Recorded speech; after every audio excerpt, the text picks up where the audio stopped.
This slide signals the final turn in our journey, breaking the pattern. Up to now, we've mapped the system, its history, its architecture, its pipelines, its enforcers. But this section asks a new, urgent question. What would it take to finally break it? The subtitle gives us the roadmap: historical resistance, present possibilities, and structural change. And each of those matters. Because history shows us something powerful. Whenever African leaders have tried to break the Comprador model, truly break it, the response has been immediate, coordinated, and often violent. But it also shows us that resistance is possible, and that the pattern is not destiny. This section is where we move from analysis to action, from diagnosis to disruption, from here is the system to here is how it can be undone.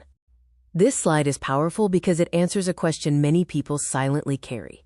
If the system is this entrenched, has anyone ever tried to break it? And the answer is yes, but the consequences tell us everything about how the system protects itself. We look at 6 leaders who refused to play the Comprador role and shows the price each one paid. Patrice Lumumba, Congo. He demanded real sovereignty over Congo's minerals and rejected Belgian and U.S. control. He was assassinated within 7 months of independence, with CIA involvement confirmed years later. Thomas Sankara, Burkina Faso. He fought IMF dependency, built food self-sufficiency, and made integrity a national policy. He was assassinated by his closest ally, with French intelligence implicated.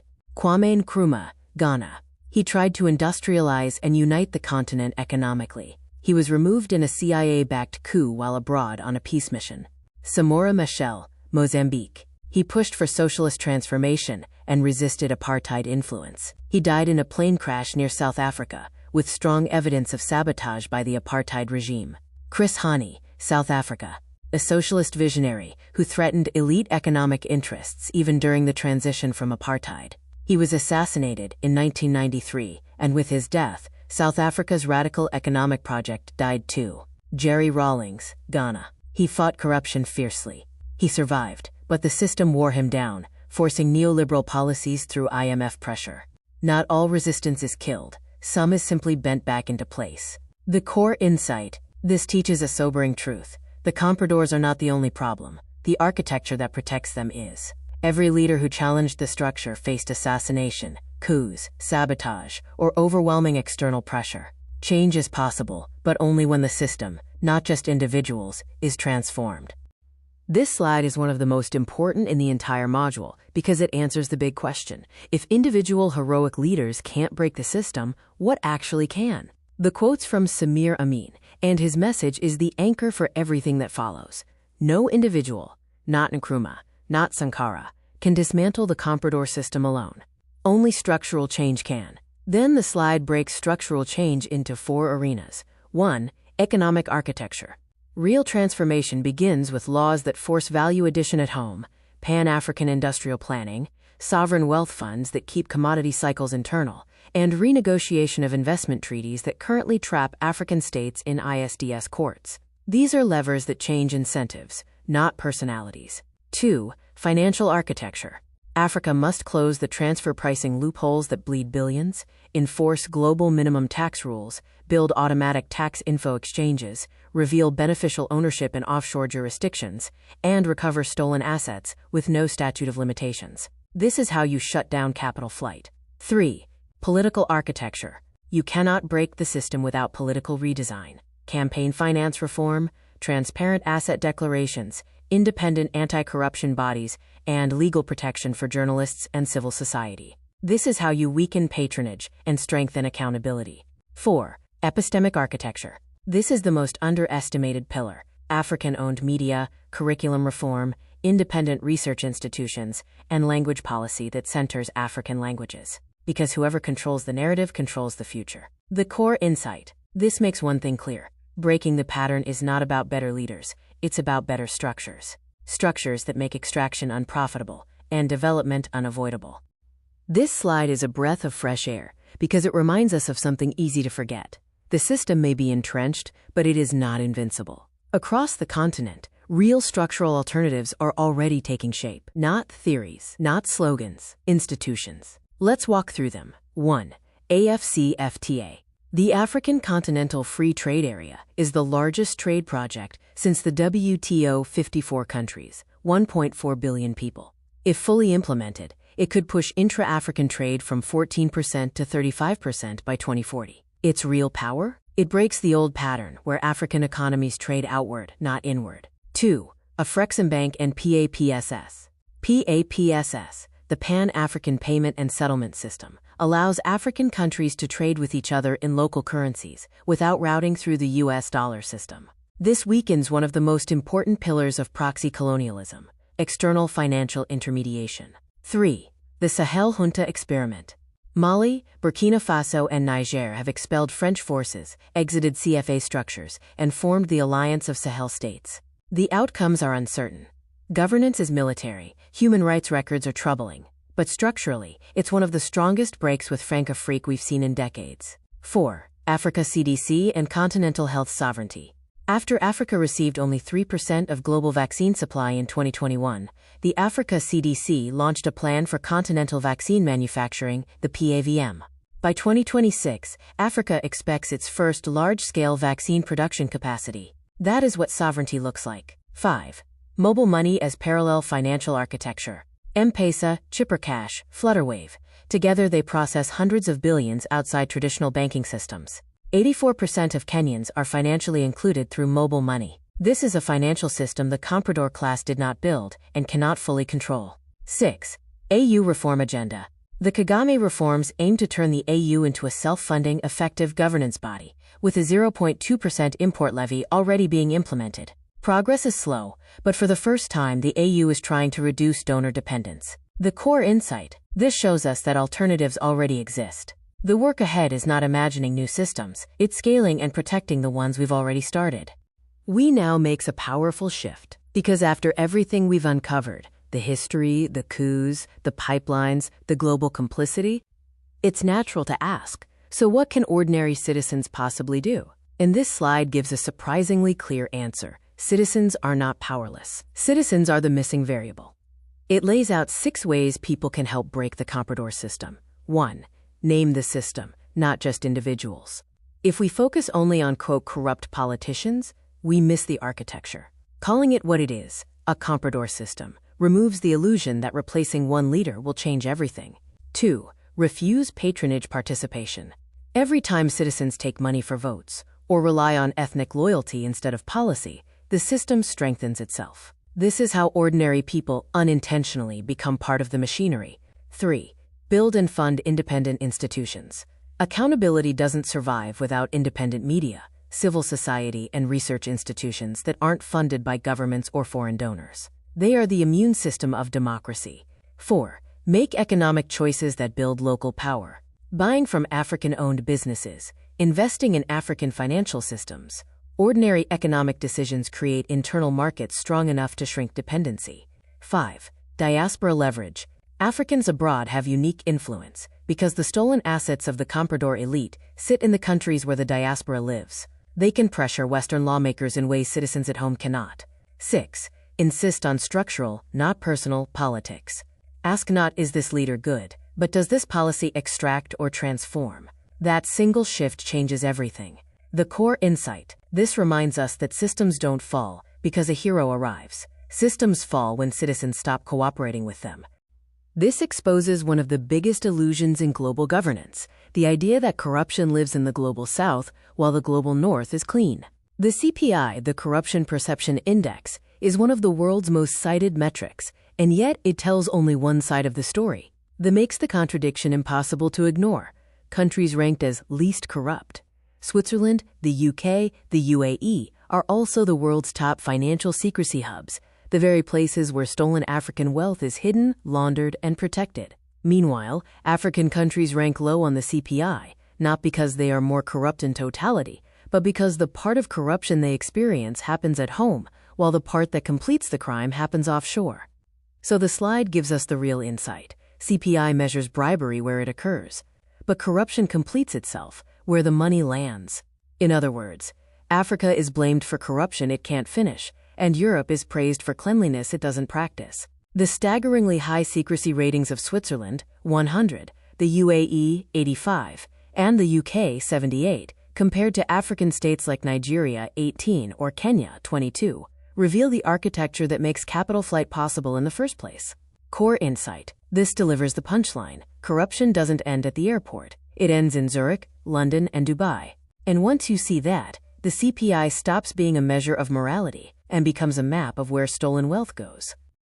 This slide reminds us of something powerful. The struggle against the Comprador system didn't begin with us. Across decades, African and diaspora thinkers mapped this system long before today's crises. Let's walk through the giants whose work makes sense of everything we've discussed. Frantz Fanon. Fanon exposed the national bourgeoisie, the local elites who would replace colonial rulers but continue colonial functions. He predicted the Comprador class with frightening accuracy. Kwame Nkrumah. In neo-colonialism, the last stage of imperialism, Nkrumah warned that independence without economic sovereignty would only create proxy colonialism managed by African intermediaries. Walter Rodney. Rodney showed how Europe systematically underdeveloped Africa and built the very dependency structures the Comprador class now administers. His assassination underscores how dangerous this truth was. Samir Amin. Amin built the analytical framework of dependency theory, explaining why the global system keeps the periphery poor and why Comprador elites enforce that logic internally. Akile Mbembe. Mbembe helps us understand how post-colonial African states blend colonial logic with local power structures, what he calls commandment, shaping how Comprador rule takes form today. Ndongo Samba Sylla. Sylla exposes the CFA franc as a tool of monetary imperialism, a modern financial form of proxy colonialism. Leonce Ndikumana. Ndikumana quantifies illicit financial flows, showing how Africa loses more in capital flight than it receives in aid year after year. He gives us the math behind the system. Hailu and Kachamuis. Contemporary scholars showing, with empirical evidence, that Comprador behavior isn't exceptional. It's systematic across sectors and states. The core insight. This reminds us that we are not guessing in the dark. A lineage of thinkers already mapped the architecture. We are now watching their predictions unfold in real time. This is our glossary, not of academic jargon, but of the core operating concepts behind the Comprador system. Each term here names a piece of the machinery we've been mapping. Let's break them down. Comprador class. Local political and business elites whose interests align with foreign capital over domestic development, the intermediaries who enable extraction. Proxy colonialism. The system where colonial economic functions continue after independence, not through foreign governors, but through locally installed intermediaries. Illicit financial flows, IFFs, money illegally earned or transferred out of Africa, through trade misinvoicing, transfer pricing manipulation, and corrupt payments, totaling over $88.6 billion annually. State capture. When a private network seizes control of state institutions, courts, regulators, procurement, the central bank, for personal enrichment. Prebendalism. A political order where state offices are treated as personal revenue streams, used to extract resources rather than deliver public service. Patronage politics. Politics driven by distributing state resources, jobs, contracts, licenses, to loyal networks rather than governed by performance or policy. ISDS, investor-state dispute settlement, legal mechanisms that allow foreign companies to sue African governments for policies that affect profits, bypassing local courts entirely.